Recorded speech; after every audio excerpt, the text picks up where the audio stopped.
A gente tá vivendo numa simulação? É isso que eu quero perguntar. Isso aqui é uma simulação? Eu tenho a mesma pergunta que você. Eu tenho essa dúvida. Eu confesso que eu tenho essa dúvida. Quanto mais tu descobre essas coisas misteriosas da existência, começa a dar mais dúvidas sobre o que é tudo isso. Muita. E vai ser muito difícil bater um martelo. Não importa se vai ser daqui a 100 anos ou daqui a 10 mil anos. Vai ser muito difícil bater um martelo.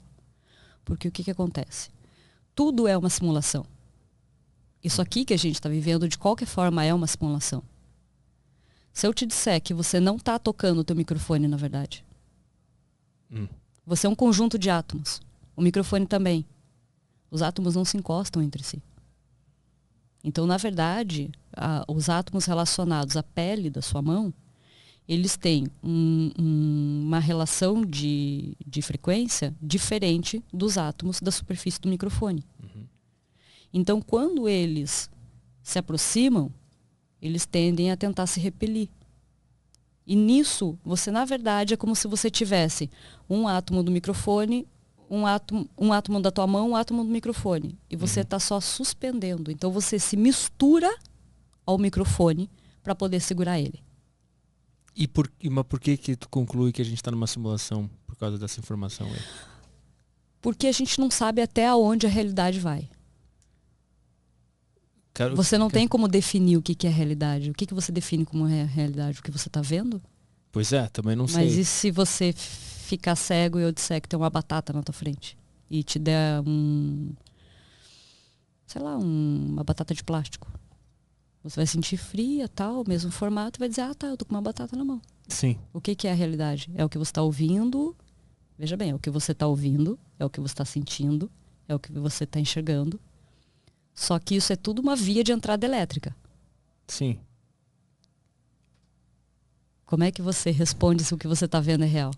Eu acho que não tem como. Eu vou fazer até a pergunta mais louca de todas. Quem te garante que eu sou real e que isso aqui está acontecendo? E eu também tenho isso. Direto eu tenho isso. Porque não tem como saber. Na verdade, você pode estar internado num... Sim, eu tô fantasiando num coma. Sim. Tem uma tese do cérebro na caixa, que é um monte de cérebro em várias caixas, imaginando tudo que está acontecendo agora. A gente não tem como, na verdade, porque o que acontece? A nossa ideia, o nosso cérebro ele faz o quê? De um lado, ele refuta tudo. E do outro lado, ele tenta encontrar a explicação para tudo. Então, toda vez que você refutar uma coisa, ele vai buscar uma explicação, nem que seja astrológica. Espiritual, qualquer coisa assim. Então, ele sempre vai buscar uma explicação. Então, por mais que você, de repente, para você mesmo, você comprovasse que isso aqui é uma simulação, qual seria a resposta que o teu cérebro daria nisso? Porque ele ia ter que encontrar uma resposta. Porque o cérebro é programado para isso. Mas o que acontece se ele não achar nenhuma resposta? Ele não consegue aceitar não ter resposta? Vai achar. É aquela coisa assim, sabe? Por exemplo, assim, passa 4 anos e de repente uma coisa que você ouviu faz sentido. Você olha e fala, nossa, é verdade, aquilo que aconteceu 4 anos atrás, agora eu entendi. Entendeu, Lufas? Entendeu? Mas aí tu acha que essa resposta... Ele achou só a justificativa. Então, tu acha que essas respostas são mentiras pra gente se enganar e continuar vivendo? Olha, eu não posso responder essas coisas assim pra todo mundo, porque daí eu posso bugar muita gente ao mesmo tempo. Mas isso que a gente quer.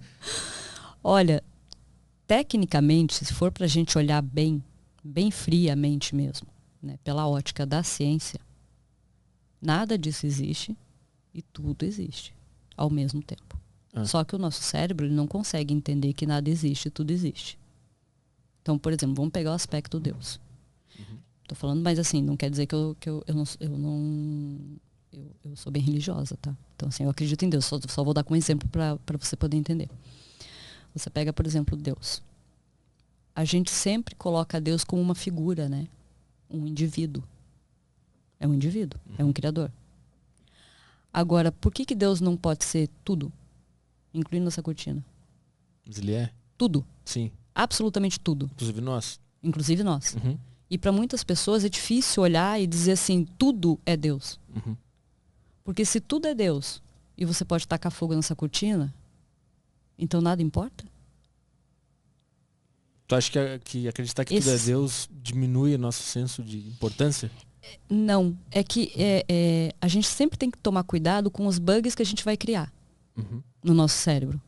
Porque o cérebro também dá tela azul, não é só o Windows. E aí que é o problema. Porque assim, dependendo da história de vida que você tem e da cultura familiar, muitas vezes o que pode ser uma verdade que poderia ser libertador, pode ser muito ruim. Porque daí vai entrar em questões que estão lá armazenadas no teu subconsciente.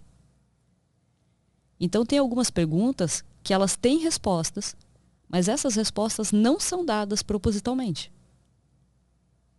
Porque não se pode ter resposta. Tu tá dizendo que o nosso cérebro sabe a resposta, mas ele não nos revela a resposta, Não nos porque revela. ele vai bugar se ele nos der a resposta.